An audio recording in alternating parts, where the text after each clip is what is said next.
Hello বন্ধুরা, পিয়াস কিচেনে সকল বন্ধুদের স্বাগত জানাই। বন্ধুরা, তোমরা সবাই কেমন আছো? আশা করি ভালো আছো। আমরাও সবাই ভালো আছি। বন্ধুরা, আজ করব পোয়া ভোলার ঝাল। এই পোয়া ভোলার ঝালটা কিন্তু আমার হাজব্যান্ডের খুব পছন্দের একটা রান্না।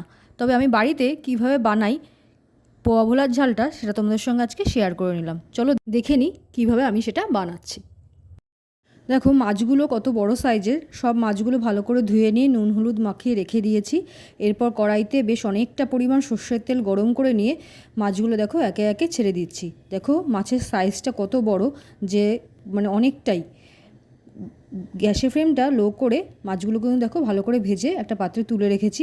এবার ওই কড়াইতেই আবারও আরেকটু সর্ষের তেল অ্যাড করে কালো জিরা ফোড়ন দিয়ে এখানে পেঁয়াজ, অল্প একটু রসুন, অল্প একটু আদা আর একটা বড় টমেটো আর বেশ অনেকটা পরিমাণ লঙ্কা দিয়ে ভালো করে একটা পেস্ট বানিয়ে নিলাম। পেস্টটা দিয়ে দিলাম। এরপর পরিমাণ মতো নুন আর হলুদ দিয়ে দেখো মশলাটা ভালো করে কষিয়ে নিচ্ছি।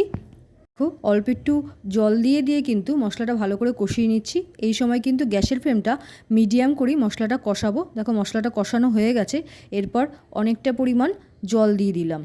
গরম জল অ্যাড করে ঝোলটা ফুটতে দিলাম। ঝোলটা যেই ফুটে উঠবে তখন মাছগুলো সব দিয়ে গ্যাসের ফ্লেমটা মিডিয়াম করে আরও 2-3 মিনিট ফুটিয়ে নেব।